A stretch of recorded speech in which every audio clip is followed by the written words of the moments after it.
Visual Studio Talk Show.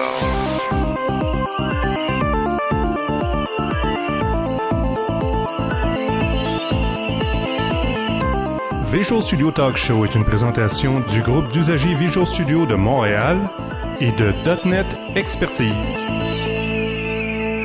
Visual Studio Talk Show. Bienvenue à une nouvelle émission du Visual Studio Talk Show.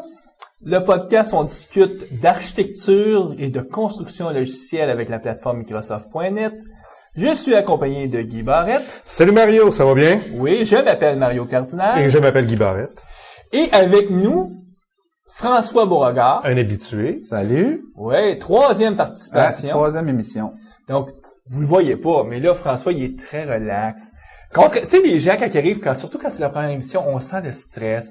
Nous, comme, on est obligé de leur expliquer, regardez, c'est pas grave, c'est des erreurs, on va faire l'édition, on va corriger. Parce que, quand vous écoutez l'émission, les auditeurs qui le savent pas, nous, on fait quand même des corrections. Donc, si vous entendriez nos émissions originales, peut-être que vous seriez un peu découragés parce que ça arrive qu'on bafouille ou, mais donc, ça arrive, ça.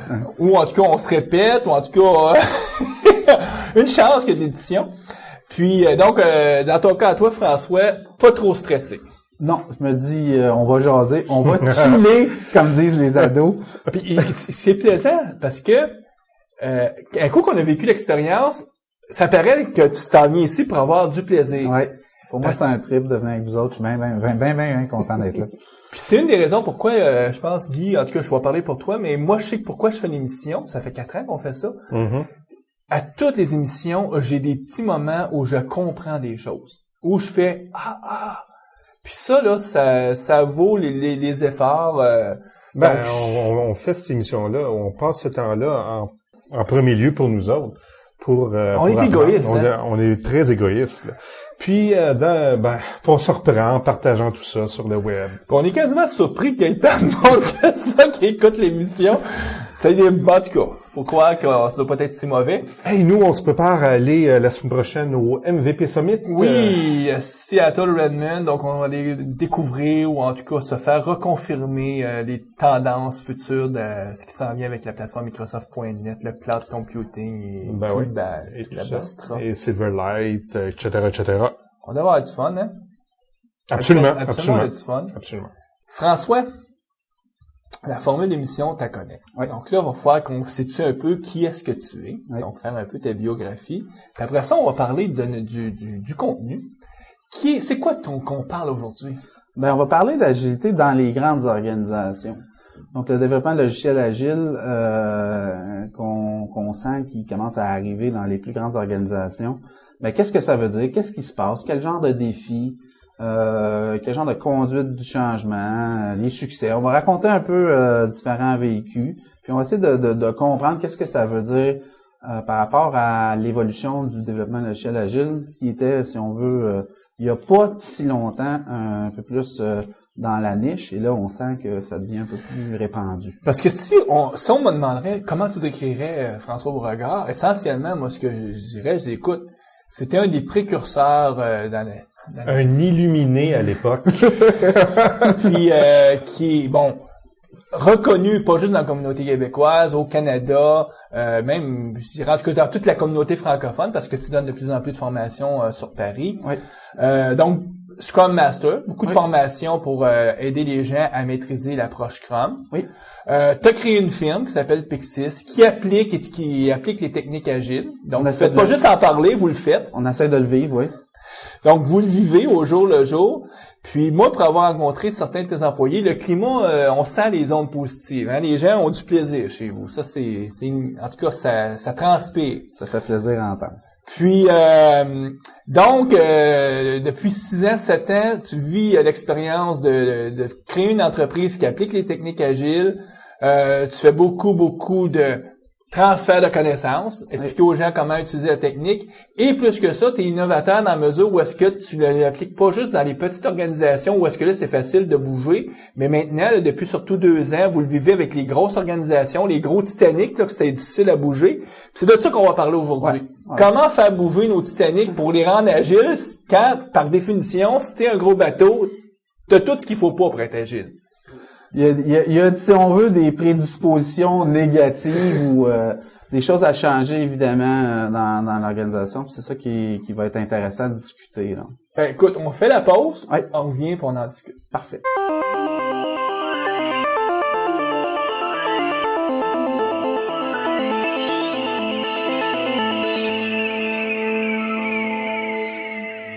François, la meilleure façon, je pense, peut-être pour expliquer ce que tu as vécu en entreprise, c'est peut-être de partir de ton parcours. Ouais.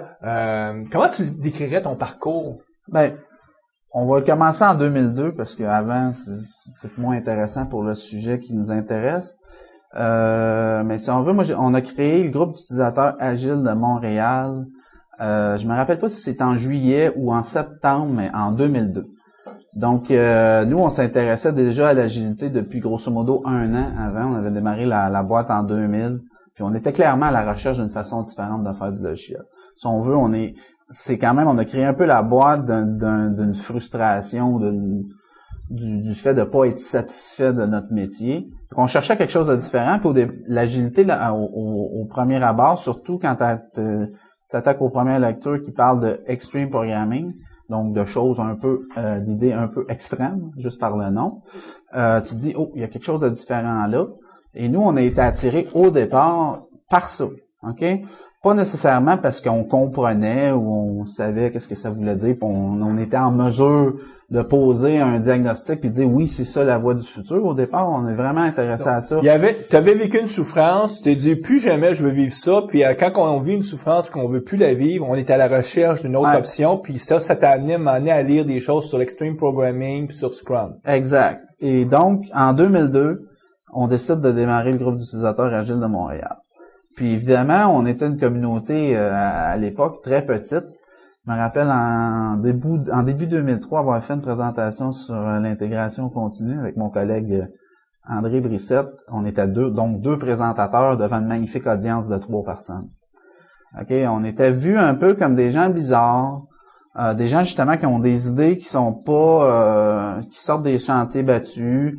Avec des idées comme mettre le client dans l'équipe. Quelle idée bizarre, c'est que si on met le client dans l'équipe, il va avoir des idées, puis nous autres, on veut pas qu'il y ait des idées parce que ça va fucker notre plan.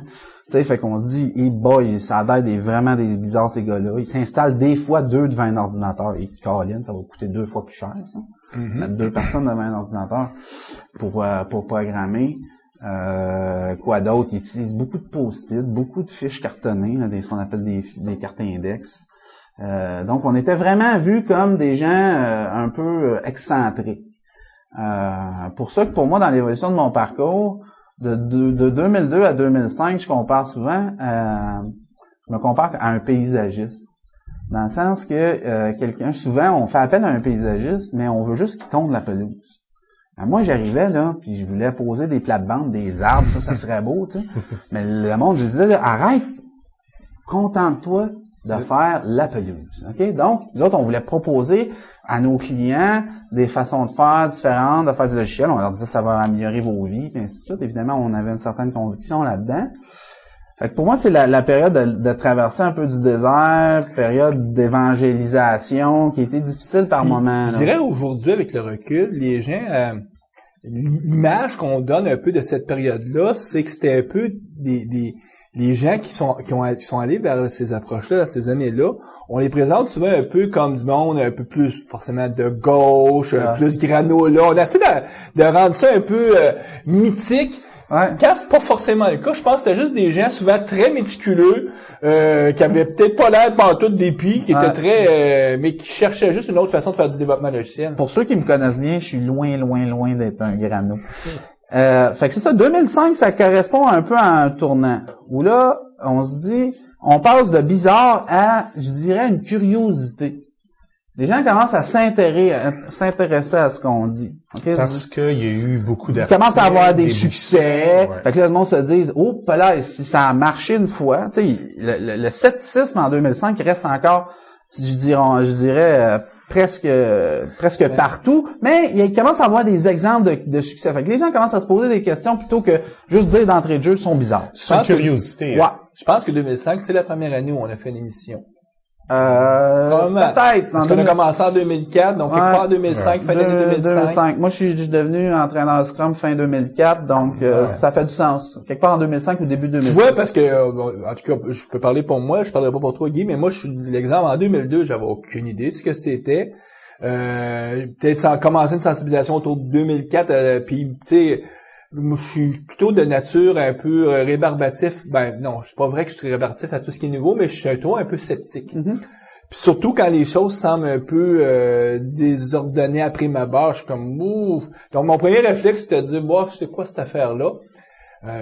Puis regarde, j'ai fait la même chose avec Visual Basic. Quand ça a sorti, moi je faisais du C++, je regardais ça, je disais que c'est ça, cette bébelle-là. Donc, puis aujourd'hui, on se regarde, j'ai utilisé la plateforme .NET, c'est la quinquintessence de VB dans son évolution ultime. Donc, en 2005, là, j'avais probablement l'ouverture pour être en mesure de pouvoir en saisir l'essentiel. Puis donc c'est ça. Moi j'ai passé par une étape où je voulais convaincre. OK, puis ça c'est dur, hein, convaincre du monde là, c'est pesant. Puis aussi je voulais changer la planète. Là maintenant changer la planète là, tu te dis il y a de l'ouvrage hein. Ouais. Fait que à un moment donné, je me suis dit il faut que je rationalise ça, il faut que je trouve une façon de l'intégrer qui me permet de rester bien à chaque jour puis d'être heureux. Puis je me suis dit, j'ai commencé à me dire à partir de 2005-2006, faut arrêter de convaincre, faut prouver que ça marche. Puis ceux qui vont voir que ça marche puis que ça a l'air intéressant pour eux, ils vont venir nous voir. Fait que moi aujourd'hui, je me mets disponible aux gens qui veulent en entendre parler. Évidemment, j'en parle beaucoup dans les conférences. J'essaie de démystifier le vrai du faux puis ces choses-là. Mais j'évite beaucoup de me mettre en posture de convaincre. Ça m'a tiré beaucoup d'énergie. J'évite ça. Puis aussi, tu passes aussi dans une énergie différente parce que là, le monde vient de te voir. Là, tu sors du mode paysagiste parce que là, il commence à te dire « Ouais, une plate-bande, prête à l'essayer! » Mais là, tu es en train de nous dire, François, que même les grosses organisations, là, en 2007, 2008, 2009, viennent nous voir en disant on veut essayer vos plates-bandes?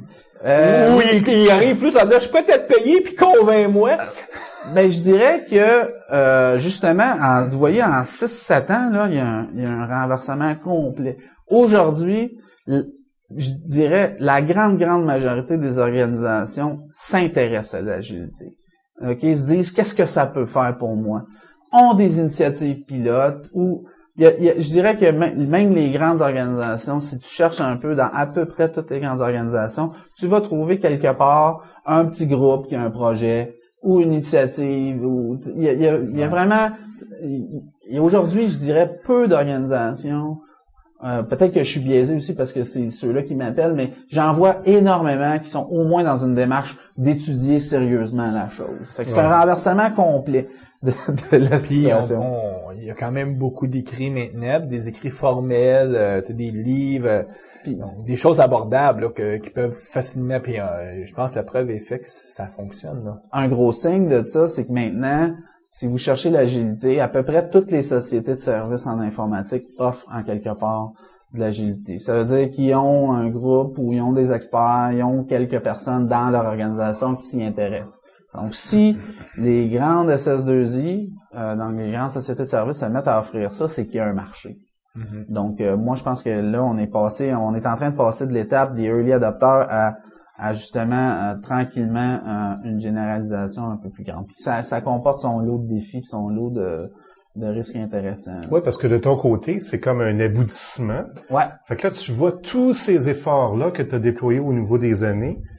Puis là, waouh, il y a une acceptation, ça va bien. Mais en même temps, il y a peut-être un galvaudage du discours et tout ça qui fait en sorte que, oups, c'est peut-être pas la vraie agilité qu'on est en train de vendre au niveau. Ça existe-tu, ça, la vraie agilité? Ben, justement, quand on parle d'agilité, puis on le voit dans les discours de certaines entreprises qui offrent du service, on me parle dans la même communication d'un tas d'agilité différentes. Puis ça, pour moi, ça fait mal à la communauté. Moi, ce que je connais, c'est de l'agilité en développement logiciel. Je sais qu'est-ce que ça veut dire. Je connais les principes, je connais les valeurs qui les sous-tendent. Après ça, il y a d'autres types d'agilité. On veut pas réserver l'agilité à ce qu'on connaît. il peut y avoir de l'agilité en management, de l'agilité, je dis des fois à la blague, de l'agilité sur la plage. Tu vas avoir une démarche agile, c'est correct. Le problème, c'est que si on me parle dans une même communication de l'agilité, puis on parle de développement logiciel. Après ça, on me parle d'une autre agilité, puis on me parle de management. Après ça, on me parle d'agilité dans, j'ai vu un moment donné, dans la gestion d'un parc applicatif technologique. Là, le récipiendaire de cette communication-là, lui, il reçoit, le fil conducteur, c'est l'agilité. Fait qu'il se dit, mais je peux acheter de l'agilité chez ce fournisseur-là, mais ça se vend pas de l'agilité. Donc ça, c'est un risque. Puis ça, moi, j'ai beaucoup de contacts où là, on me parle d'agilité en management. Puis je dis, moi, je suis pour l'agilité en management. Pour moi, c'est sans doute, il y a sans doute des compatibilités, il y a sans doute des valeurs qu'on partage, mais c'est important de conserver dans notre discours, de dire, ben là, on parle d'agilité en management, puis ici, on parle d'agilité en développement logiciel. Comment ça s'arrime, mais il faut vraiment être très, très vigilant, je pense, dans notre message. Tu dis que ça se vend pas de l'agilité. Parce que, on pourrait faire une analogie, est-ce que moi, je peux aller acheter de la simplicité?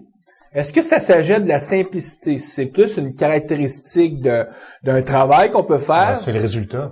Ouais. Mais donc, l'agilité, ça va être plutôt une caractéristique, un attribut de ce que tu peux faire. Donc, un développement avec une approche agile, ça, tu peux engager des gens qui vont te donner ça.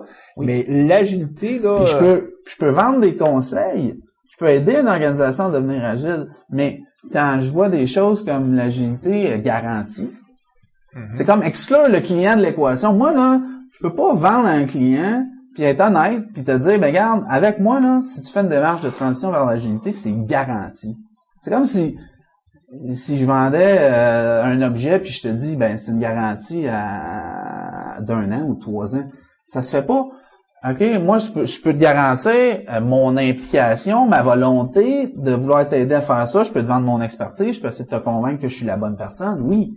Mais comment je peux garantir le succès alors que pour moi, dans une équation, on essaie d'amener une organisation à l'agilité. Nous autres, en tant que fournisseurs de services, on a à peu près 20% de l'équation, puis c'est le client qui a 80% de l'équation. De vendre ça avec des garanties, puis là, on voit apparaître toutes sortes d'affaires comme ça. Puis ça me gêne parce que on a quand même investi beaucoup d'énergie pour se rendre là. On y croit, on est sincère dans notre démarche. Puis, d'un autre côté, ben il y a des choses qui se passent qui viennent, un peu assombrir. Là. Tu dis que le client possède 80% de l'équation. Oui. Est-ce que ça peut se résumer ou se détailler comment ça, ces aspects-là du 80%? Ben, c'est-à-dire que déjà, l'agilité, la première chose, il faut que la personne la comprenne. Qu'est-ce que ça veut dire?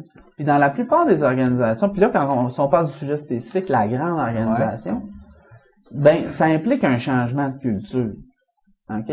Puis un changement de culture, moi, je peux pas faire ça chez un client. Je peux aider un client, je peux le supporter dans sa démarche pour changer sa culture, mais c'est lui qui a cette volonté-là. Je peux pas y proposer une nouvelle culture si lui, il la veut pas. C'est l'organisation elle-même qui est donc dans quelle mesure le changement de culture là, il se résume à quoi? C'est quoi l'axe principal qu'on lui demande de changer? Rétroaction rapide, parce que les grosses entreprises, moi mon expérience, c'est ça prend du temps. Des choses. T'as beau tirer très fort sur la fleur, elle pousse pas plus vite. Une petite organisation, là, si tu pousses assez fort, si tu tires assez fort sur la fleur, tu vas l'arracher. Puis, ou en tout cas, tu vas pouvoir en faire quelque chose. Mais donc, c'est-tu sur cet axe-là où il faut qu'ils changent leur culture, accepter que les cycles de rétroaction doivent être plus rapides ou... Il y a plein de volets. Puis là, on arrive dans le vif du sujet. Où on va parler... Première chose que moi, j'explique quand je rencontre des nouvelles organisations, après leur avoir dit « vous êtes malade ». J'étais chez un client il y a pas si longtemps, puis là, j'avais un peu traîné dans les corridors, puis je voyais que au palais, la culture de l'agilité, puisqu'on parle de collaboration, puis un paquet d'affaires qu'on va parler, ça avait pas l'air, si on veut, si présent que ça dans leur mur. Fait que là, moi, je dis au gestionnaire qui m'a appelé en mandat, j'ai dit « tu veux faire du scrum d'agilité? » Il me dit « oui. » J'ai dit « t'es sûr? » J'ai dit « t'es malade? » Juste pour écouter sa réaction, aller chercher un peu. Mais quand tu dis t'es malade, c'est dans le sens que son organisation, elle est malade ou lui? Non, mais moi, ce que je veux, c'est d'appliquer le constat que tout de suite, d'entrée de jeu, dire à la personne, là, regarde, si tu penses que tu m'as fait venir pour 2 jours, je vais t'expliquer la vérité, là, je suis la Bible, puis tu vas partir après, puis tout va être réglé. Moi, je vais enlever ça d'entrée de jeu. Je dis, regarde, là, je veux mettre la table justement pour dire, mais c'est dans quel genre de changement Ouais. tu vas t'embarquer. Puis la première étape, avant d'essayer de le faire, c'est de créer cette volonté-là. Est-ce que tu en as besoin de ce changement-là? Qu'est-ce que ça va donner? Donc là, on commence à parler justement des éléments fondamentaux qui doivent changer dans une organisation pour que l'agilité en développement logiciel puisse vivre. Premièrement, pour moi, c'est le constat que la gouvernance de projet va être différente. OK? Puis ça, c'est un élément fondamental pour les gestionnaires parce que les gestionnaires ils perçoivent l'agilité comme on perd le contrôle. C'est free for all, cette affaire-là. Avant, on avait le plan détaillé, tout le contrôle. Là, c'est agile, là, ça a l'air Caroline. Moi, j'essaie déjà de leur expliquer comment ça va être différent, puis pourquoi. Et justement, démystifier cet aspect-là. Puis pour moi, si on prend le modèle classique, où on fait du développement logiciel, on gouverne selon la fonctionnalité. C'est-à-dire, dans les projets, on essaie d'établir tôt dans le projet la liste de toutes les exigences. OK? Il y en a qui appellent ça un cahier des charges. OK? Avant de démarrer un projet, on fait une longue phase où on va détailler tous nos besoins. Puis c'est sur ça qu'on va contractualiser. On va soit contractualiser une organisation interne ou une organisation externe. Je pense que ça change pas tant que ça, la dynamique. Ça change un peu, mais on va dire, je veux un logiciel qui fait tout ça. OK? Puis j'assume que la liste est exhaustive. J'ai fait un exercice complet. Exhaustive et complète. Exhaustive et complète. Puis, il y a un mécanisme de gouvernance qui va nous permettre de s'ajuster aux besoins de temps en temps. On appelle ça souvent le mécanisme de demande de changement. La contingence. Voilà. Fait qu'on dit, on gouverne là-dessus. On contractualise là-dessus, puis on va gouverner là-dessus. On va demander à un gestionnaire de projet, donc là, on va gérer sur les autres aspects, qui sont le budget, puis l'échéancier. Donc, sur une base fréquente, un gestionnaire de projet va regarder, il va avoir son plan, puis il va rapporter à ses dirigeants les écarts en termes de budget, puis en termes de délai. Il est-tu en retard? Il est-tu pas en retard? Est-ce qu'il va buster son budget ou pas? OK? Ça, c'est le modèle classique qu'on connaît tout. Puis on se dit, des fois, il y a des demandes de changement, puis là, cette demande de changement-là, c'est un extra au contrat, puis c'est un prix additionnel. Qu'est-ce qu'on veut faire en mode agile? Bien, on veut changer cette équation-là pour dire, on va gouverner sur le budget puis la date, puis on va gérer sur la fonctionnalité. OK? Puis ça implique des changements assez... Juste dire ça, là, ça a des ramifications assez importantes dans l'organisation. De dire, plutôt que dans ma phase initiale, prendre 2, 3, 4 mois pour détailler tous mes besoins, je vais prendre une période initiale quand même. Idéalement, en agilité, on cherche à la faire plus courte, mais où je vais pouvoir me commettre sur un budget et une date tentative. OK? Puis je vais aller chercher un intervenant du client qui va avoir un rôle bien précis qui va me permettre de gérer les écarts en termes de livraison de fonctionnalités. Donc là, je me fais une cédule où je livre un logiciel qui en fait un peu plus mois après mois. Fait que déjà le gestionnaire, là, il commence à comprendre. C'est-à-dire que là, avant, il approuvait ou il y avait un board de demande de changement qui approuvait ça, mais ça va devoir changer pour devenir un board qui va peut-être accepter de temps en temps des demandes de changement de budget ou des changements. Puis, on va s'organiser pour pouvoir gérer le changement de périmètre. OK? Mais là, on voit que toute la culture de gestion de projet dans l'organisation, elle vient de changer. OK? Puis ça doit être un choc pour beaucoup de sociétés parce que j'imagine la perception, c'est l'agilité, c'est au niveau du développement, là, c'est les développeurs. Ben oui, l'extreme programming, tout ça, donc c'est vraiment au niveau du développement, pas au niveau de la gestion. Il y a même des cas que j'ai vus où le gestionnaire a accepté juste pour faire plaisir à son monde. C'est-à-dire qu'il en entendait tellement parler, tu sais, il y a du monde dans sa gang de développement qui voulait ça, là, il a dit « OK, allez-y ». Hey, il a pas compris que, écoute, là, c'est ma gouvernance de projet qui vient de changer. Fait que là, ça fait des organisations, là, qui pendant une longue période de temps, il y a des fortes forces en présence qui font que l'organisation, elle avance pas. Moi, je me rappelle toujours, quand j'étais jeune, je jouais au hockey, puis on avait, un de mes coachs avait pris deux des bons joueurs de l'équipe, il avait mis une table dans le milieu de la chambre, puis il nous avait mis chacun d'un bord, puis il nous avait dit « poussez ». Le plus fort que vous pouvez. On a poussé comme des malades pendant 3 minutes, la table n'a pas bougé. Après ça, il a dit, mettez-vous tous les deux du même bord, puis poussez. Là, j'ai vu la table revoler dans le mur. Mais là, c'est ça qui se passe dans les organisations, c'est que là, en haut, ils veulent gouverner, puis c'est correct, c'est leur modèle de gouvernance de projet qui est comme ça, puis on peut pas les empêcher, puis c'est correct. Mais là, on est en train de dire, aux équipes de développement, c'est correct, faites de l'agilité. Mais là, à un moment donné, là, on est comme tous les deux d'un bar puis de l'autre de la table, puis on dépense beaucoup d'énergie pour rien. Fait que là, il faudrait décider, on veut-tu gouverner en classique ou on veut gouverner en agile, mais là, on va se mettre du même bord de la table, puis on va pousser. OK? Fait que ça, c'est une des choses que moi, j'essaye de faire comme constat rapidement. Ça ressemble à quoi gouverner en agile si je compare avec ce qu'on peut connaître avec l'approche classique? Grosso modo, l'approche classique, c'est on gère temps, coût, ressources, le fameux triangle. Oui, c'est le même triangle. C'est juste que quand je parle de gouvernance, c'est sur ce sur quoi tu as contractualisé.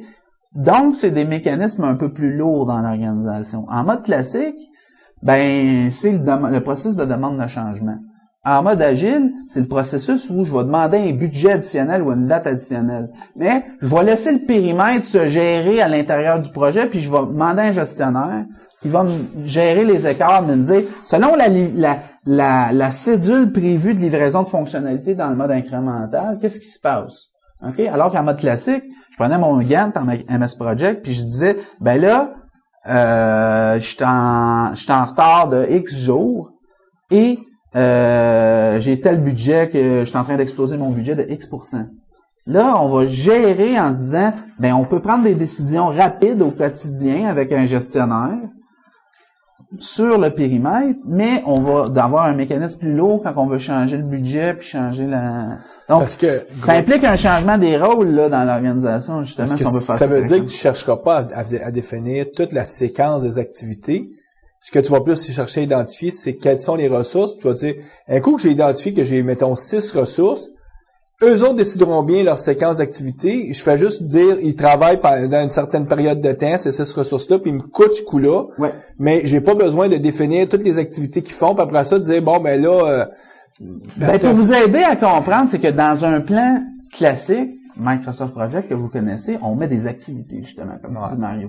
On les met toutes. On les met toutes. Dans un mode agile, on va en faire un plan, mais plutôt que de mettre des activités dans le plan, on va mettre des caractéristiques du logiciel qu'on veut livrer de façon incrémentale. Donc, après un mois, une itération ou un sprint, dépendant de la méthode qu'on appelle, on dit au bout d'un mois, je vais avoir un logiciel qui a telle fonctionnalité.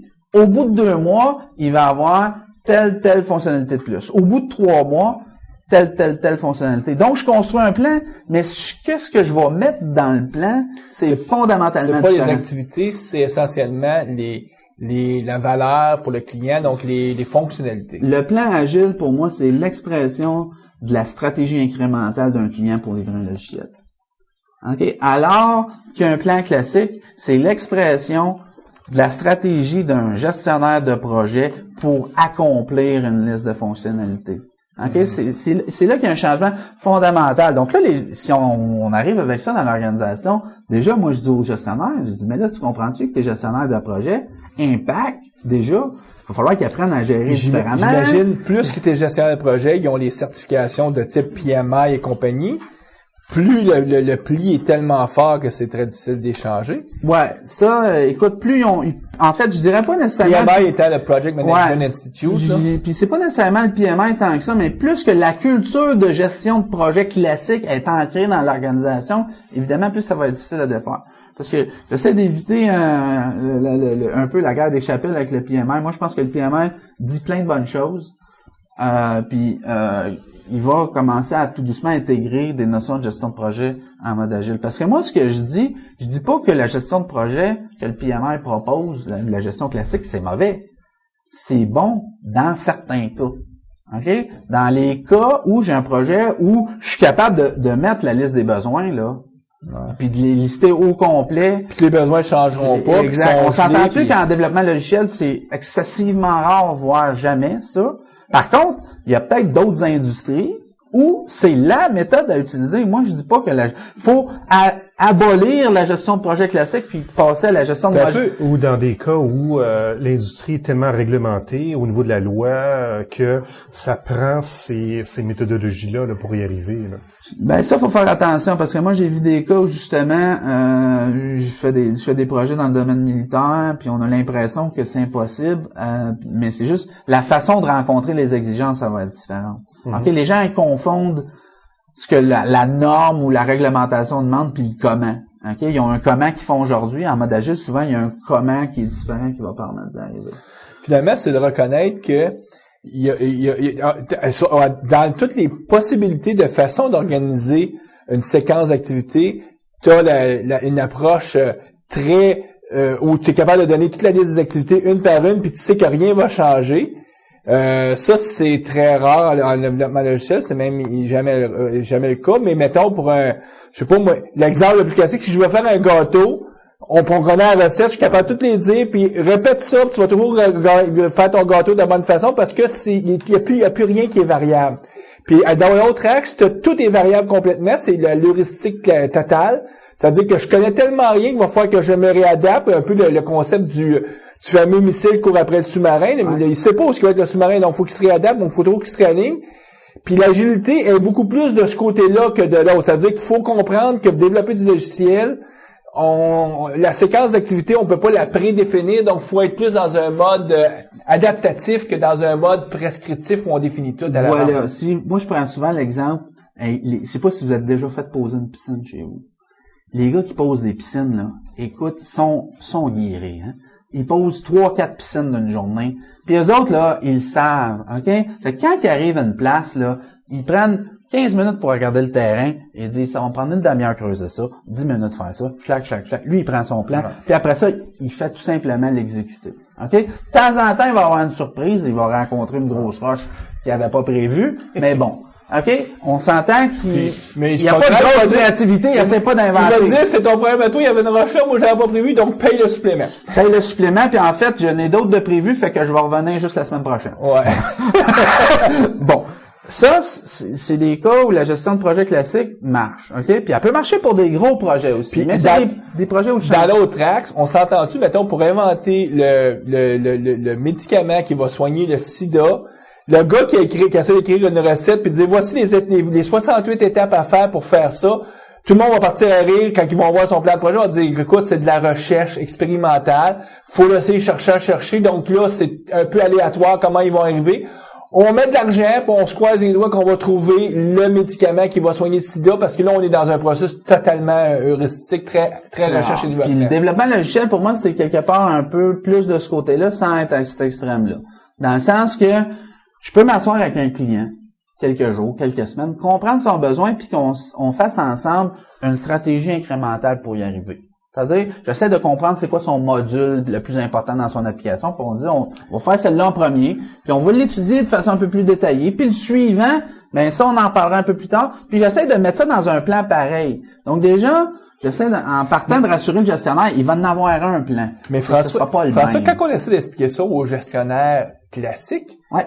Lui, il se dit, voyons, là, je suis pas capable de comprendre, moi, que le client, un coup qu'il t'a dit ce qu'il avait à faire, que t'es pas capable de faire la même recette que le gars qui pose des fameuses piscines.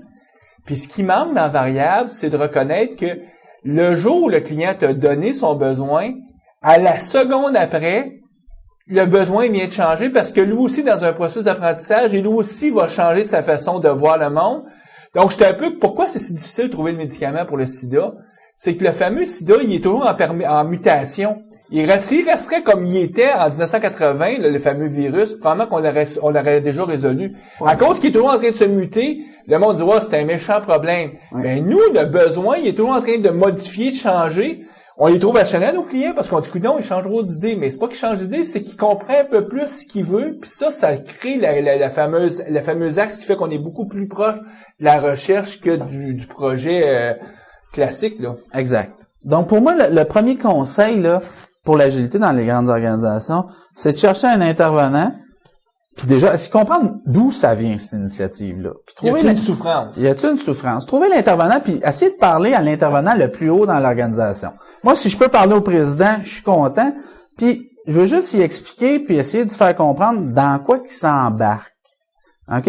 Puis veux-tu vraiment s'embarquer là-dedans? Y a-tu des bonnes raisons? OK? Plutôt que ce qu'on vois souvent, c'est que les gens, ils veulent tellement faire de la business que là, ils disent aux clients, fais-toi-en pas, ça va bien aller. Ça va être facile. Ça va être facile. Puis là, ils essayent. Moi, je fais le contraire. De temps en temps, me faire virer de bord parce que le client dit là, je suis pas prête. Puis c'est correct. Moi, j'essaie pas de le convaincre. Je dis, ça se peut que t'es pas prête. Est-ce qu'on est capable de trouver un petit terrain dans ton organisation pour commencer à l'essayer? Puis ça se peut que tu sois pas prête pantoute, puis c'est pas grave. OK? On verra. Puis ça se peut qu'en fait, l'agilité, ça soit carrément pas pour toi. Mais moi, j'essaie d'entrée de jeu, puis c'est ça qu'on essaie d'inculquer aussi à nos conseillers qui vont en clientèle, c'est d'entrée de jeu, essayer d'ouvrir le dialogue avec les clients pour les faire comprendre que là, on s'inscrit dans une dynamique où on va changer des choses. Fait qu'il faut clairement comprendre pourquoi qu'on le fait. C'est quoi les objectifs? Pourquoi tu fais de l'agilité? C'est-tu parce que tu veux livrer plus souvent, plus court, ton time to market? Il y a sûrement des bonnes raisons, mais ça, il faut falloir les identifier puis les communiquer. Essayer de trouver une stratégie de communication, puis identifier les différents types d'intervenants dans une organisation, puis ce sera pas le même message sur lequel on va appuyer. OK? C'est-à-dire que les gestionnaires de projets classiques, s'il y en a une communauté dans l'organisation, pour moi, c'est important de leur faire comprendre c'est pourquoi l'organisation le fait, puis what's in it for them. Un humain, c'est un humain, OK? Pour changer, là, faut qu'ils voient deux choses, OK? Première chose, c'est qu'ils voient la nécessité de changer. Donc, c'est le concept que si vous lisez de la littérature en gestion du changement, c'est ce qu'on appelle un sentiment d'urgence. Un humain, s'il sent pas un sentiment d'urgence, il va pas faire des changements significatifs. Pourquoi changer si tout va bien? Exact. OK? Donc, première étape, c'est ça. C'est faire comprendre à un individu qu'il y a une nécessité de changer, puis pourquoi. Donc, en faire démonstration de façon la plus illustrative possible, si on veut. Puis deuxièmement, il faut y faire comprendre what's in it? Qu'est-ce que ça va y donner? Toi, en bout de ligne, une fois que le changement va être fait, ça va te donner quoi? Puis ça, là, les organisations sont très mauvaises à faire ça, ils généralisent. Puis pour moi, il faut faire ça individu par individu. Il faut aller voir Mario. Mario, toi, tu fais ça dans l'organisation, c'est ça qu'on voit pour toi, puis c'est une démarche individuelle, c'est des changements de comportement qu'on va demander aux individus, puis chaque individu, on va lui demander quelque chose de différent. Donc, c'est de prendre conscience de l'individualité dans l'organisation, puis de faire une saine gestion du changement, puis une saine communication. Oui, on va faire des communications de groupe, on va essayer de trouver le message pour les différentes audiences, mais les organisations, surtout les organisations nord-américaines, je dirais, on est tellement dans l'action là que prendre le temps, 1 heure pour jaser avec Guy, du changement qu'on y propose, puis essayer d'y expliquer qu'est-ce que ça va y donner, là, c'est 1 heure que j'ai pas. OK? Malheureusement, les organisations réfléchissent trop comme ça. OK? Moi, j'essaie de les amener à comprendre, mais votre capital humain, là, c'est peut-être votre plus grande richesse. Ben, ça vaut peut-être la peine de passer 1 heure avec Guy pour qu'il comprenne qu'est-ce que ça va vouloir dire pour lui, plutôt que Guy, ils comprennent à rien, ils comprennent pas pourquoi on fait ça, puis ils disent, là, moi, je t'ai écœuré, je m'en vais. Là, c'est du capital humain qui s'en va dans les organisations. Puis dans les grandes organisations, des fois, on a du monde qui sont là depuis 20 ans. Là. La résistance au changement. La résistance au changement. Quand ça fait 20 ans que tu fais la même chose, puis pourquoi changer? Pourquoi changer? Ça marche bien. Parce que là, imaginons que je suis le président. Ouais. Puis je dis, écoute, moi, j'ai une vraie souffrance, là. Tu me l'as dit que ça serait difficile, puis je souffre tellement que je veux. Ouais. Puis là, je t'ai expliqué, mais on a ciblé, par exemple, que ma souffrance, là, c'est que le logiciel que je mets en production, la qualité est vraiment pas acceptable. Ouais. Donc, je voudrais travailler sur cet axe-là. Moi, je veux pas livrer plus vite, je veux pas livrer plus souvent, je veux juste que ce que je mets en production, au même rythme qu'aujourd'hui, que ça soit de meilleure qualité. Donc, là, je viens de focusser. Donc, j'ai pas dit que je ferais n'importe quoi, parce que ça, c'est le problème. Si je te dis, si j'arriverais, je te dirais, hey, je vais aller plus vite, je veux livrer 3 fois plus d'affaires, puis je veux livrer avec 10 fois plus de qualité. Est-ce que tu vas dire oui ou tu vas dire t'es fou? Mais ça, c'est le message par défaut, hein. Un client, il veut tout pour pas cher pour hier. OK? Ouais. Ça, c'est par défaut. OK? Puis ça, t'as raison, c'est important de prioriser. OK? Il y a des industries où le time to market, en bon français, ou le temps de mise en marché, c'est l'élément clé. Ouais. Là-dessus, on va vraiment focusser sur dire, on va rendre tes équipes capables de livrer souvent dans des cycles courts. OK? Dans des cycles très, très courts. Mais tu peux pas faire ça, puis en même temps, dire, je vais augmenter ta qualité en même temps, parce que si tu fais 3 affaires... On essaie justement de prioriser les choses. Dans le scénario que tu nous exposes, on va quand même vouloir réduire les temps de cycle, sans doute, mais ça sera pas notre priorité. Donc, plutôt que de lui proposer des cycles de release à tous les mois avec des itérations d'une semaine ou des choses très agressives du point de vue de livrer souvent, on va lui proposer quelque chose de moins agressif de ce côté-là, mais on va quand même leur proposer les principes d'agilité, puis on va leur proposer, comment on peut mettre de la qualité chez vous? Comment on peut, si on livre ou on demande aux développeurs d'être dans des états stables souvent, genre à tous les mois, OK, sans nécessairement livrer au client final, mais on va essayer de mettre en place dans tes équipes des habiletés avec les développeurs pour être capable de livrer de la qualité continuellement. OK? Donc ça c'est un des piliers fondamentaux du changement. Une fois qu'on a fait la gouvernance, qu'on a expliqué, un des piliers fondamentaux, c'est d'être capable de reconnaître que la façon dont on fait du logiciel aujourd'hui, les méthodes qu'on utilise doivent changer. OK? Pour être capable de dire aux développeurs, faire de la conception d'un système de façon incrémentale, okay. C'est différent. Et on parle de refactoring des fois, donc de réusinage, si on veut utiliser les bons termes en français. On parle de développement piloté par les tests.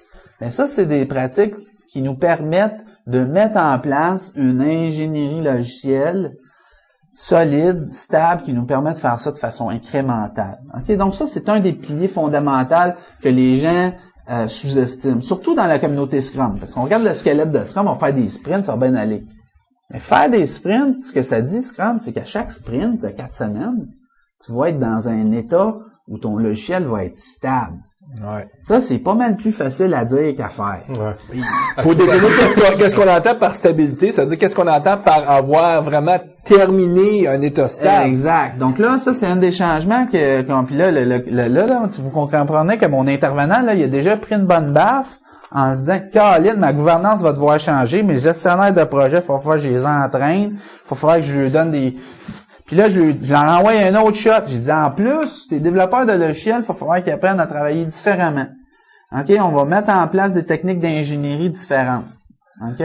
Donc, on va les former à savoir faire du logiciel incrémental de façon efficace. Mais est-ce que ça se résume? Le jour où je t'ai dit, ouais, là, moi, je suis le président, là, puis je souffre tellement, puis on va juste focuser sur une affaire, augmenter ma qualité. Est-ce que l'activité, principalement, va se résumer à un plan de formation et de transfert de connaissances pour éduquer les gens, puis les parrainer, parce que c'est probablement dans l'action que c'est la meilleure façon d'apprendre, c'est pas juste leur donner des cours... Faut-tu commencer par des cours formels, ou leur dire, non, pas de cours, on va travailler, puis on va le faire ensemble? Ou... Ben ça, c'est du cas par cas. Hein? Puis ça dépend aussi du niveau d'assistance que le client veut. Il y a des clients qui vont être très autodidactes, qui vont se contenter d'une formation avec des ateliers, puis ils disent on veut le faire. Est-ce qu'il y a peut-être déjà quelqu'un dans l'organisation qui arrive d'une autre organisation qui est super bon dans ça? Ben, nous autres, on va se dire à ce moment-là, on n'inventera pas la roue. On va s'appuyer sur cette personne-là, on va lui donner un peu des techniques de coaching, puis ça va devenir lui votre champion dans l'organisation. Fait que ça, il n'y a pas de réponse générique. Toi-là de champion, est-ce que c'est un élément clé de succès? C'est un élément clé de succès. Donc, faut un coup que tu as convaincu les décideurs, parce qu'il faut que la haute direction embarque. Et un coup que la haute direction embarque, faut que tu identifies des champions? Pour moi, rapidement, premièrement, c'est de définir le terrain.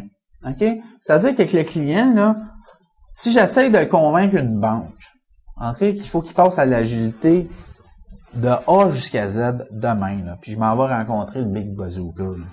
J'ai un méchant tournoi. OK? Ben ouais. Moi, là, je vais probablement frapper. En fait, mon contact, il va nécessairement venir d'un peu plus bas dans l'organisation. Fait que l'idée, c'est de trouver un terrain fertile où on peut l'essayer. OK? Puis avoir la volonté de ce gestionnaire-là pour l'essayer. OK? Faut pas penser qu'on veut nécessairement s'en aller sur un plan sur la comète. Éventuellement, si on a fait 2, 3, 4 projets qu'on appelle souvent des projets pilotes, Ben là, peut-être qu'on a assez de billes pour aller un petit peu plus haut dans l'organisation. OK? Mais il y a des exemples, mais c'est rare où on va dire une équipe, le seul exemple documenté que je connais, c'est Salesforce.com. Eux autres, le CIO, du jour au lendemain, il a fait un leap of faith, il a dit, il y avait 25-30 équipes de développement logiciel. On passe à Agile du jour au lendemain. OK? Ça, c'est une technique de changement qui est très, très risquée. L'avantage de cette méthode-là, c'est que du jour au lendemain, il y a personne qui va douter.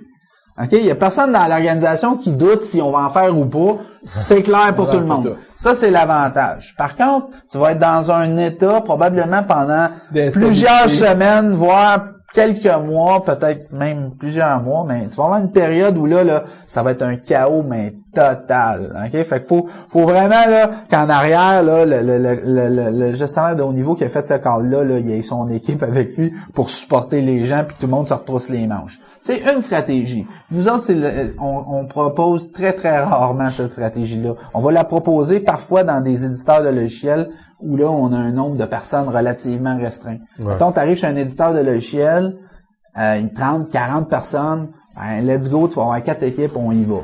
OK? On y va gaiement. Dans une banque, non.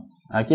On va probablement trouver un projet. OK? Un projet, on va essayer de trouver les conditions de succès pour implanter notre changement là-dedans. Donc, avoir les bons intervenants pour être capable de faire la gouvernance de projet correctement. Avoir les bons intervenants, les bonnes expériences dans l'équipe et les bonnes ressources pour être capable d'aider l'équipe à développer incrémentalement. Être capable de mettre en place des principes d'équipe autogérée aussi. C'est un autre pilier fondamental de Scrum. C'est qu'on veut que l'équipe, les membres de l'équipe prennent des prises de décision. Ça, c'est un autre pilier qui est fondamental, qui est lié à ce qu'on parlait au début. Pourquoi qu'on veut une gouvernance différente? C'est que, puis pourquoi qu'on veut des équipes autogérées plutôt qu'une personne centrale qui prend toutes les décisions? Une personne centrale qui prend toutes les décisions, ça va bien quand t'en as pas tant que ça des décisions à prendre. Okay? Quand le taux de changement, là, on va aller voir le chef de projet, puis le chef de projet va prendre une décision. Mais dans des projets complexes où ça évolue, là, ce qu'on aimerait mieux, c'est que tout le monde comprenne c'est quoi l'objectif, qu'on ait un ensemble de règles simples pour que les gens puissent prendre des décisions. Sinon, c'est le chef de projet qui devient le goulot d'étranglement. Okay? Puis on voit ça dans des grandes organisations où c'est un principe de délégation. Si on peut rien faire sans avoir l'aval du président, mais la machine est tout le temps jammée. OK? Mais c'est le même principe ici dans un projet. C'est-à-dire qu'on prend une équipe d'une dizaine de personnes. S'il y a une décision à prendre de temps en temps, ben on peut s'appuyer sur le principe classique. Il y a un chef. Puis s'il y a une décision, on va aller voir le chef, puis le chef va décider. Mais là, si on a des décisions tout le temps à prendre parce que les conditions sont un peu changeantes, les besoins changent un petit peu, la technologie, ben on avait prévu cette technologie-là, ça marche pas tout à fait comme prévu, faut que je décide. Mais là, à ce moment-là, là, le modèle classique, mais le chef, il devient le goulot d'étranglement du système. Donc, dans une méthode agile, on dit, ben pour pallier à ça, étant donné qu'on s'adresse à des situations où on est dans un système complexe, mais on veut que les agents intervenants dans l'équipe soient en mesure de prendre des décisions. Mais comment qu'on fait ça? Pour qu'ils soient capables de prendre des décisions, déjà, faut qu'ils sentent qu'ils ont le droit. OK? Puis ça, des fois, c'est un changement de culture important. Parce qu'un individu qui se fait 25 ans, qui est dans une organisation, puis qui s'est fait dire à chaque jour de sa vie quoi faire, puis si on lui dit, man, tu peux prendre des décisions, il veut pas en prendre, il sait pas comment en prendre, il a pas le goût, il a peur. OK? Ouais. Parce que c'est un risque, prendre une décision. Faut l'accompagner, cette personne-là, là, dire, regarde, là, c'est pas tout d'avoir le droit, mais je le veux-tu, ce droit-là? OK? Avec les équipes autogérées, c'est un autre changement fondamental dans des grandes organisations où on a une culture où l'autorité descend de palier en palier, puis on en a 10, 12, 15 paliers comme ça, là. Là, on dit, là, on va faire en sorte que les intervenants dans le projet, mais on a 10, 20, 30, 40, connaissent le contexte, connaissent les règles dans lesquelles on opère, puis on va leur faire confiance de prendre des décisions ensemble. Mais là, François, Ça marche pas tout le temps du jour au lendemain. tu parles des gens en bas, mais tout ton middle management qui était, eux autres, à une certaine autorité de pouvoir, puis là, les autres, ils sentent qu'ils perdent ce pouvoir-là, ils viennent pas des barrières aussi. Ils viennent des barrières. Puis tu vois, juste dans ton langage, comment c'est ancré. On parle d'un travailleur, puis on dit la personne en bas. OK? C'est ancré dans notre langage, c'est ancré dans nos... Pour moi, là, quelqu'un là qui est sur le terrain, là... Il est pas en bas. Il est en haut. Ouais. OK? Mais on Et là, c'est un changement fondamental. On dit, lui, il est en haut, c'est lui qui fait la job. Fait que là, il faut expliquer aux gestionnaires, toi, là, faut que tu arrêtes de dire au monde quoi faire. Faut que tu les aides. OK? Faut que tu fasses en sorte qu'ils ont l'information nécessaire pour pouvoir opérer. OK?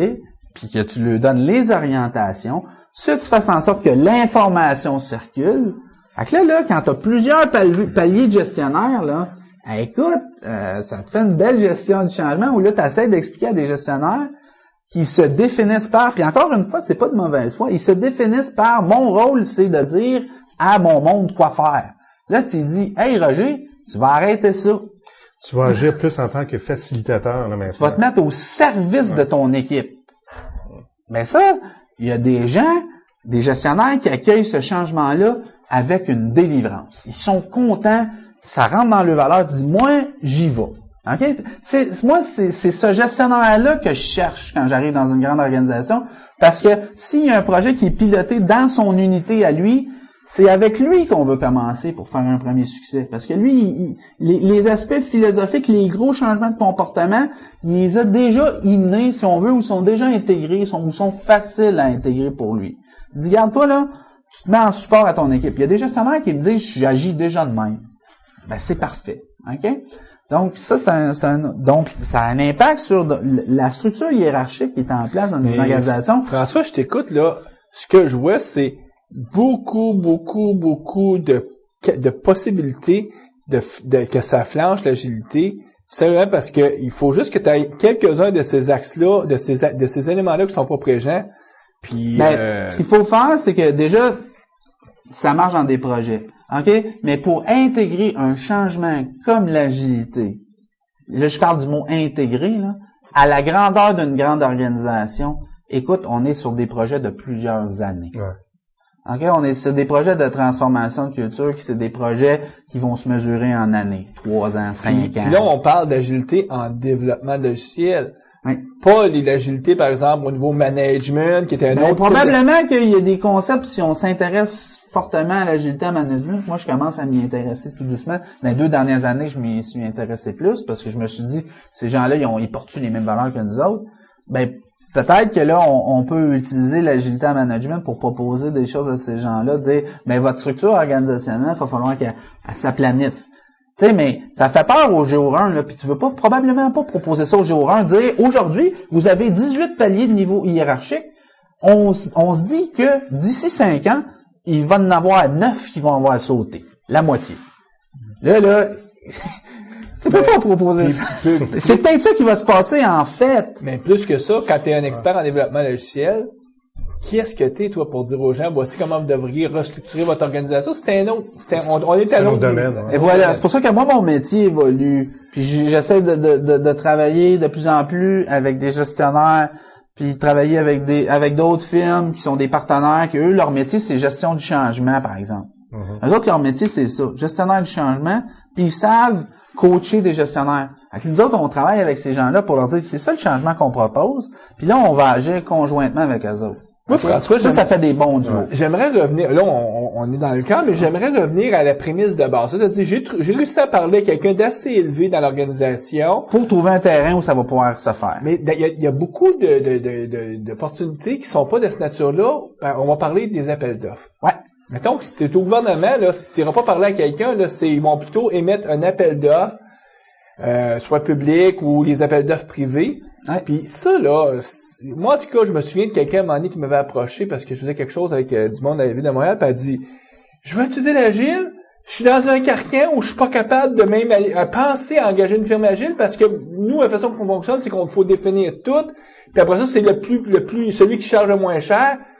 On fait quoi avec cette histoire-là? Il y a 2 sujets dans ton affaire, OK? Un facile puis un plus difficile.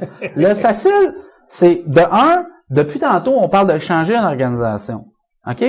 Mais c'est pas nécessairement ça le but.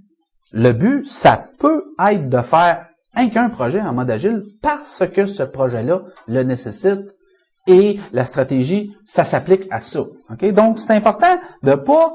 Il y a des gens qui se disent, ben, pour faire un projet en mode agile, il faut que je transforme mon organisation. Non. Faut que je sois conscient de qu'est-ce que ça implique, c'est quoi les piliers dont je vous parle depuis tantôt. Je suis capable de créer ça dans ce projet-là, puis ça peut être correct de se dire je le fais pour un projet puis that's it. Ouais. L'autre projet plus épineux, c'est les appels d'offres. OK? Puis ça, c'est un sujet qui vient me chercher parce que je fais un peu un appel à la mobilisation des fournisseurs de services en informatique aujourd'hui. Parce que ce que j'ai vu apparaître dans les 2 dernières années, c'est ce que j'appelle les appels d'offres que je dis, moi, schizophréniques. OK? Schizophrénique, parce que on nous demande des affaires incompatibles. OK? C'est comme si on me demandait une voiture volante. Ce qui moi, vient me chercher, c'est qu'il y a du monde qui répondent à ces appels d'offres-là, puis qui vendent... Mais dans quelle nature tu dis qu'ils sont volantes? Rendons ça concret, là. Ouais. Donc, t'as un appel d'offres qui arrive... Ben, on dit...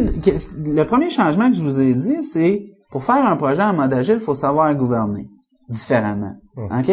Ça veut dire que, plutôt que d'avoir un processus de demande de changement, puis mon contrat, plutôt qu'être établi sur une liste de fonctionnalités, il va être contractualisé sur un objet. Voici l'objet du projet. Voici comment on compte fonctionner, donc contractualiser la relation. Puis dire, plutôt que de gouverner sur un cahier des charges, on s'entend sur un budget puis une date. OK? Donc là, ce qui apparaît comme appel d'offres, c'est je veux du agile, mais voici mon cahier des charges. OK? Ouais. Donc moi là, je veux du Scrum, puis écoute, j'ai lu ça, puis ça a l'air bon, puis j'en veux, puis mais voici mon cahier des charges, puis il va y avoir un processus de demande de... Fait que là, tu dis, écoute, il y a quelque chose qui marche pas, là. Il y a une valeur fondamentale de l'agilité, mais on me demande puis on insiste sur la compétence du fournisseur à faire du développement en mode agile. Puis dans l'autre, on me dit, ben voici, moi je veux un contrat classique. Et là, écoute... parce que c'est pas un cahier des charges qui devrait te demander, ça devrait être finalement, donne-moi un descriptif de tes ressources, de tes compétences, puis c'est là-dessus que je vais juger. Puis je vais prendre celui qui est le plus compétent, parce que de toute façon, définir qu'est-ce qu'on va faire, c'est dans le cycle du projet agile qu'on va le faire. Et oui, puis c'est quoi... Mais ça, c'est des critères beaucoup plus subjectifs, puis l'État est pas capable de faire ça aujourd'hui. OK, l'État, là, c'est pas parce de mauvaise foi qu'elle veut pas proposer des appels d'offres corrects. C'est que, au nom de l'équité, ben, sur quelque chose de fixe, comme un verre, je peux faire bider des fournisseurs puis prendre celui qui a l'air le moins cher. OK? Donc, c'est au nom de l'équité qu'ils font ça. C'est-à-dire que, mais là, j'ai un logiciel dont c'est pas clair. Voici le cahier des charges. Tu lis le cahier des charges. Il y a des incohérences là-dedans, mais donne-moi un prix fixe puis une date fixe. Tout fixe. Là, tu dis, oh, palais. OK? Mais ça, là, dans les 2 dernières années, là, on en voit apparaître à vitesse grand V parce que l'agilité, les grandes organisations en veulent, mais ils n'ont pas pris le temps de changer. Ben, nous, notre façon d'acheter des projets, aujourd'hui, il faut qu'elle change. Il faudrait qu'on évalue sur des critères différents. Puis là-dedans, il y a des critères qui sont subjectifs. Lequel meilleur fournisseur? Comment moi, en tant que fournisseur Pixis, par exemple, ou fournisseur autre, je suis capable de dire, ben moi, voici, je te propose ça comme ça, c'est ça ma compétence, c'est ça le mode de fonctionnement que je propose. Là, la personne qui reçoit cette offre-là peut évaluer un autre fournisseur de façon équitable. Aujourd'hui, les donneurs d'ordre, ils savent pas faire ça. Donc, ils disent, on va faire l'ancienne méthode, mais de l'agile, on veut, parce qu'on en parle partout. Parce que l'ancienne méthode, on se cachera pas que la façon de réussir à faire de l'argent dans l'ancienne méthode, c'est de réussir à facturer le maximum de tout ce qui est à l'extérieur, comme des demandes de changement. Donc, tu bides pas trop cher sur le contenu, parce que tu sais que tu vas aller rechercher, mettons, c'est un projet de 1 million, tu vas aller chercher un 20-30% en demande de changement, donc un 200-300 000, puis ça va être ça ton profit. Ben, malheureusement, c'est devenu effectivement une pratique relativement répandue, puis toi, quand tu dis 20-30%... C'est prendre en plus. Hein.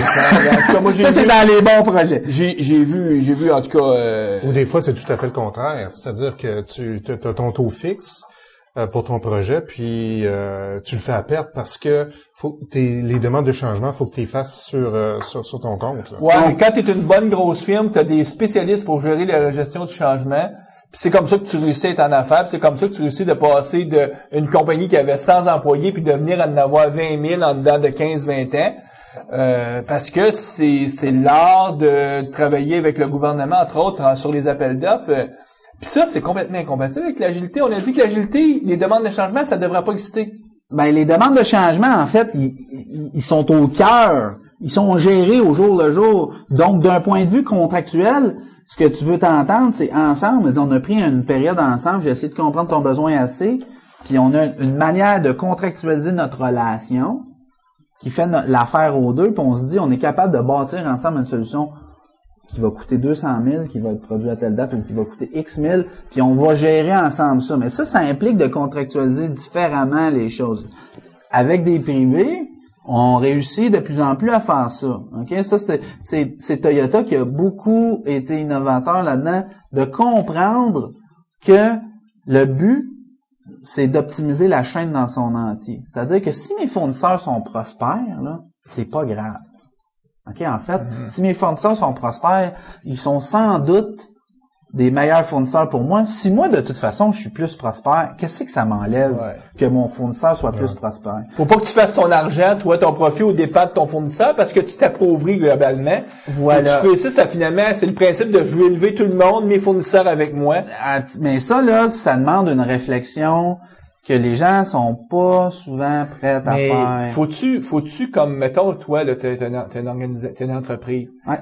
Ça veut-tu dire que tu mets une croix sur tout ce qui s'appelle appel d'offres public en disant, écoute, tu le disais, là, c'est schizophrénique, donc j'embarque pas dans ce game-là et je laisse ça à d'autres, ceux qui veulent jouer au fou, ou qui veulent jouer sur, justement, les demandes de changement, puis à ce moment-là, parce que ça finit par être des contrats plates, parce que t'es toujours en opposition, puis c'est quasiment un combat. C'est un conflit. Mais tu me connais, moi, mon approche, c'est pas de capituler. OK? Je pourrais dire, j'en veux pas de ça. OK? Mais pour moi, de un, il faut, à long terme, ce qu'il faut, puis c'est un peu pour ça que je me présente dans des trucs comme votre tribune, c'est une façon de m'exprimer là-dessus, il va falloir trouver un moyen de changer ça. OK? Puis pour moi, aujourd'hui, il y a moyen d'offrir des services à l'État. OK? Dans des projets qui sont pas au forfait, au sens classique. OK? Donc, moi, la façon on va tranquillement dans l'État, c'est dans les projets qui sont faits dans des départements internes. Puis là, on y va avec un offre de service. OK?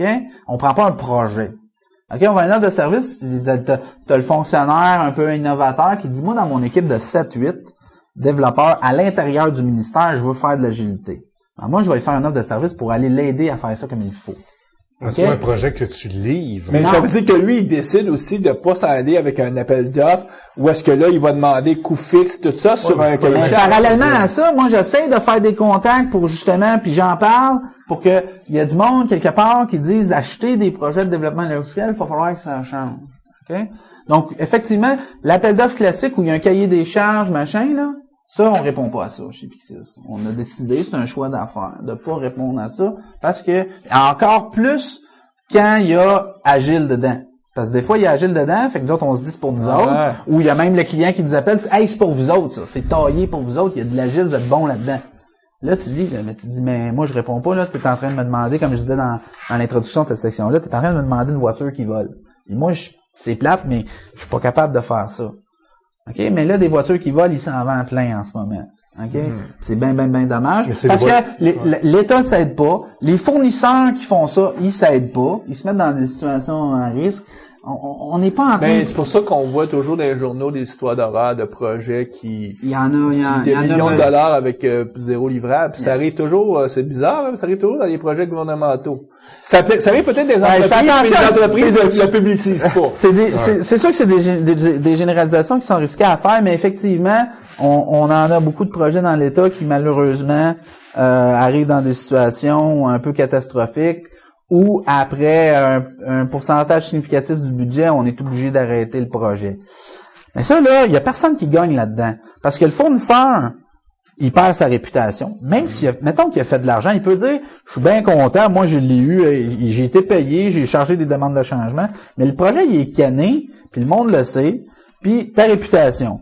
Puis tes employés, ils sont-tu fiers d'avoir travaillé 3 ans dans un projet qui a été canné au bout de 3 ans? Mm-hmm.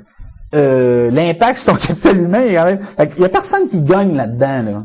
OK? Les fournisseurs qui vont là-dedans, j'ai l'impression qu'il y en a beaucoup que c'est par incompréhension, puis il y en a certains qui sont sur une vision court terme. OK?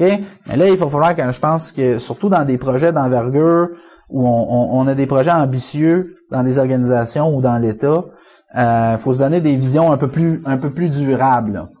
OK, ben je pense que ça fait le tour là, de la problématique des appels d'offres.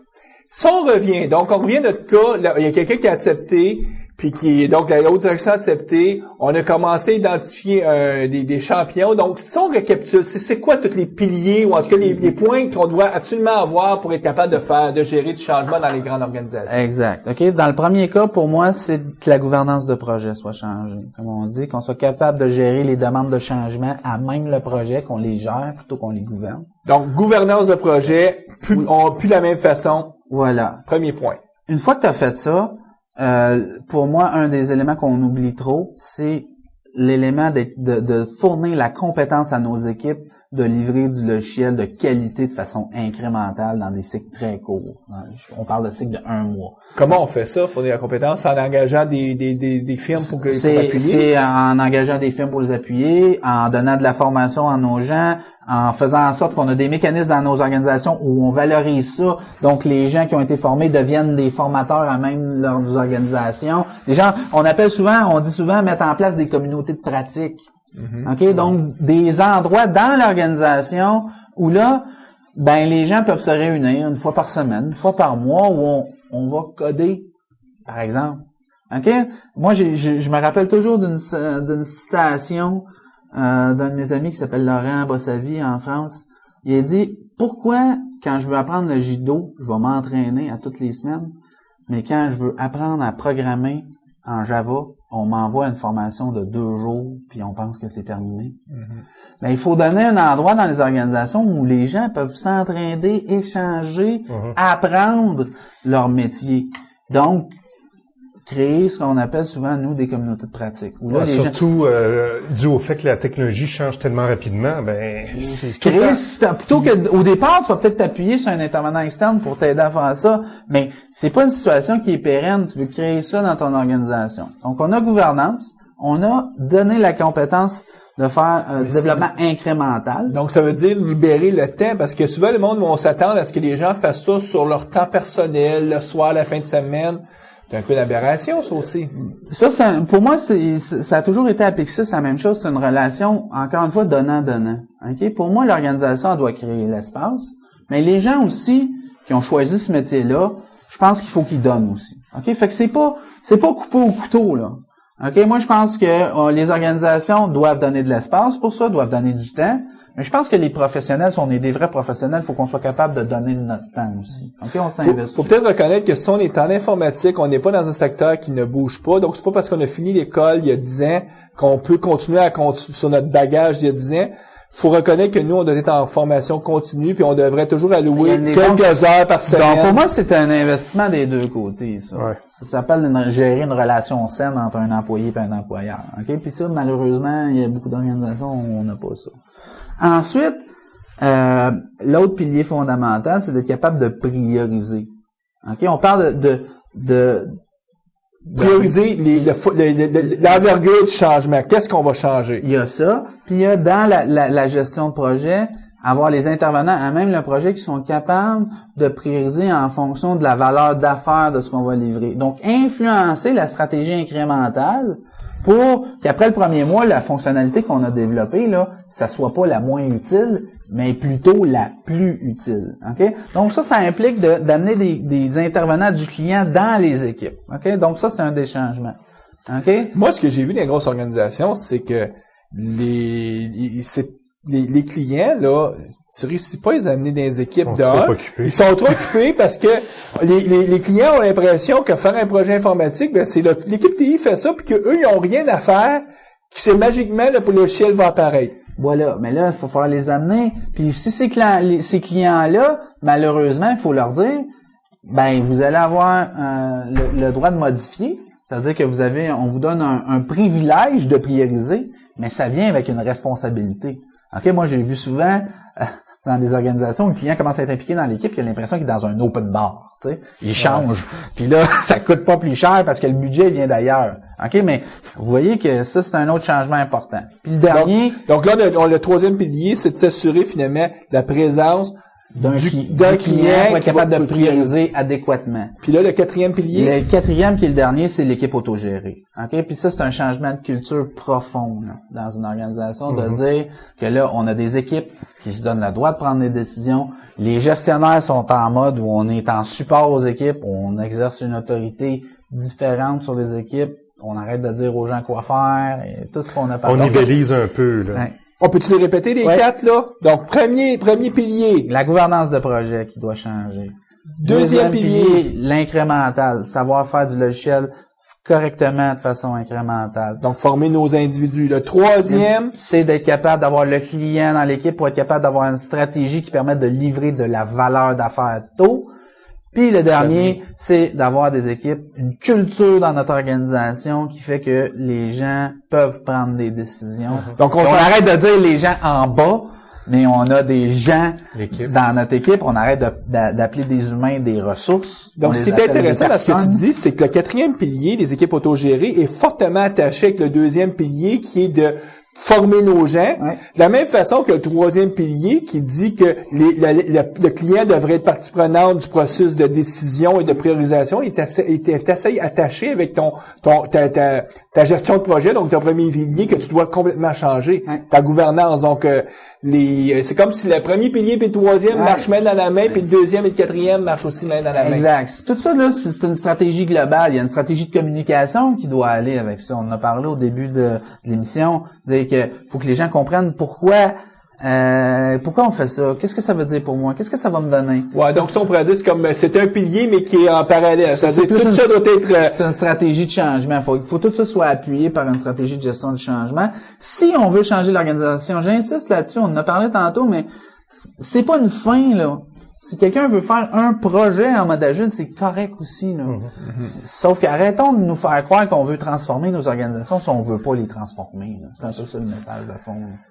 Écoute, François, nous autres, habituellement, quand on termine, on demande à notre invité s'il y a un site web, un livre, quelque chose qu'il aimerait partager avec nos auditeurs. Ouais. Est-ce que tu as un livre, un projet, un site web, quelque chose qui t'allume ces jours-ci que tu aimerais aborder brièvement avec nous?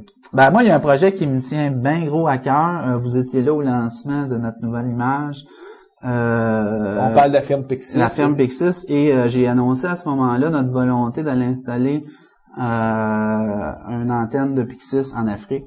Donc, on a fait une première visite au Cameroun. Parce que Pixis, aujourd'hui, a des bureaux à Montréal, mais a des bureaux à Paris. Puis là, vous voulez ouvrir un bureau au Cameroun. Soit au Cameroun ou au Sénégal.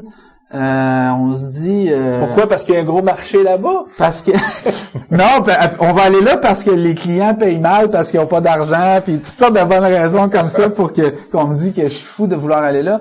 Pour moi, c'est se dire être encore dans une vision durable, de dire eux autres, ils vont avoir besoin de développer du logiciel pour se développer. On peut leur amener quelque chose, mais on veut créer de la valeur localement.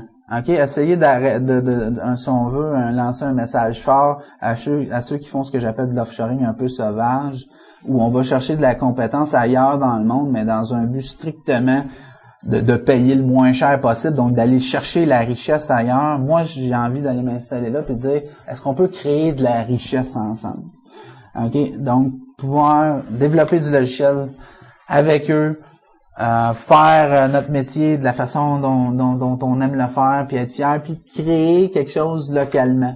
OK, que les gens puissent rester avec une entreprise. Donc là, c'est pas tant du transfert de connaissances que tu veux faire que comme tu transfères de la richesse des pays occidentaux riches, le Canada, vers l'Afrique. Ben, pour moi, c'est se dire, eux autres sont dans une dynamique de développement, on l'espère, OK? On est quand même on voudrait que l'écart, c'est un vœu pieux peut-être, là, mais on voudrait que l'écart entre le plus pauvre et le plus riche sur notre planète arrête de s'agrandir. Ouais. OK? Donc, eux autres, ils vont... C'est vraiment ça qui se passe, hein? Plus t'es riche, plus t'es pauvre, ben, plus t'es pauvre. On voudrait que ces gens-là puissent se développer, puis nous autres, on veut juste tout simplement se dire, on va aller porter notre pierre.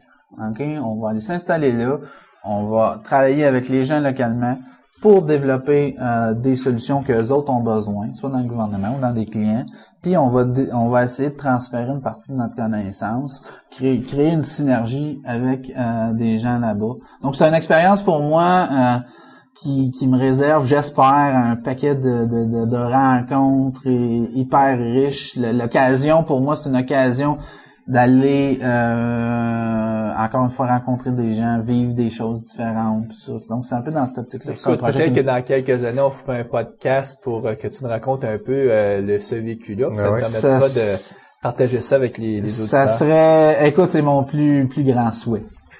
On te remercie encore, François. Ça me fait plaisir. Bon, ben écoute, je pense que c'est l'heure pour nous faire la pause pour revenir avec les actualités.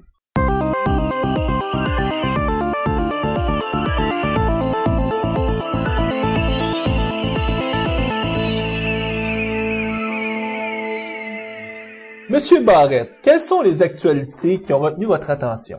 Ben, cette semaine, la conférence VS Live a lieu et il y a eu deux petites annonces, là, rien d'extraordinaire, mais deux petites annonces. En fait, une qui est pas une nouveauté en tant que telle. Microsoft a dévoilé l'interface WPF de Visual Studio 2010.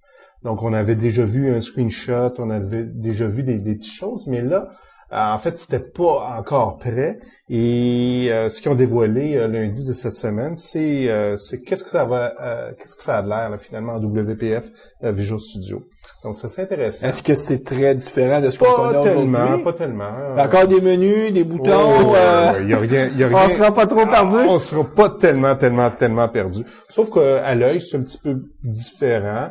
Mais bon, c'est comme au premier coup d'œil, c'est comme une belle peinture neuve sur une voiture. Est-ce que ça ressemble, je me souviens quand on regardait le produit Expression, toute la suite Expression qui s'adresse plus aux designers. Non. Est-ce que ça ressemblait à ce type de produit-là qui était plus calqué sur les produits qu'on trouvait beaucoup dans les faits par la chaîne Adobe et ces choses-là? Ouais, j'imagine ce que tu veux dire, c'est que la suite de produits Expression, l'interface est sombre. Un tas noir. C'est ça. On est habitué à Visual Studio avec une interface qui est blanche. Blanche, oui, exactement. En tout cas, le fond par défaut est blanc. Ça n'a pas changé. Deuxième annonce qu'il y a eu à VS Live, c'est la compagnie Quest va sortir un provider pour Visual Studio Team System, la version Database Developer. Un provider pour quelle base de données? Oracle. Oracle, hein? Oui. Donc, Oracle était peut-être pas prête à le faire, mais il y a des tiers parties qui sont prêts à le faire parce qu'il y a un gros marché pour le marché pour les bases de données Oracle. Absolument. Donc, avec DB2 qui a déjà été annoncé par IBM, là, Oracle est supporté SQL Server, ça veut dire que ce produit-là devient de plus en plus intéressant parce qu'il couvre vraiment tout le spectre des grosses bases de données qu'on retrouve sur le marché. Absolument. Donc, c'est tout ce que j'ai cette semaine. Du côté de la communauté .net de Montréal, quelles sont les conférences qui sont à venir? Donc le prochain meeting, c'est mardi le 10 mars et ça va être un meeting Team System. Le sujet, c'est The Good, The Bad, The Ugly, Manager Perspective sur VSCS. OK. Donc, c'est David Fletcher qui vient de New York, qui va nous parler d'un peu de son expérience. Comme client, qui a implanté VSTS. Comme manager, comment ils ont vécu ça, puis qu'est-ce qu'ils trouvent de bien et de mal. Donc, voir le titre, c'est qu'il ne parlera pas juste de ce qu'il a aimé, mais aussi de ce qu'il a trouvé ardu. Oui, The Good, The Bad and The Ugly, pour faire une référence au film de... Le bon. De Léoné, Le Bon, la Brute et le Truand. Ouais. Et le lendemain, donc, ce mercredi, on a deux sujets. Donc, le premier sujet, c'est sur les agrégations avec SQL. On parle que c'est une rencontre du groupe SQL oui, à ce moment-là. Absolument. Donc, agrégation avec SQL, puis le deuxième... Le deuxième, c'est SSIS, donc Integration Services. Avec Christian Côté, que je connais bien parce qu'il a travaillé avec moi à la caisse. Absolument. OK, donc c'est ce qui s'en vient. Puis je sais que un peu plus tard, on va pouvoir avoir la chance de reparler à nos auditeurs de ce qui s'en vient dans la communauté .net. Écoute, François, on te remercie encore. Ça fait plaisir. Puis, nous, on va souhaiter à nos auditeurs de la bonne programmation et qu'ils puissent justement peut-être participer à des projets où est-ce qu'ils vont être les éléments clés pour favoriser le changement vers des meilleures approches, dont, entre autres, la communauté agile fait la promotion.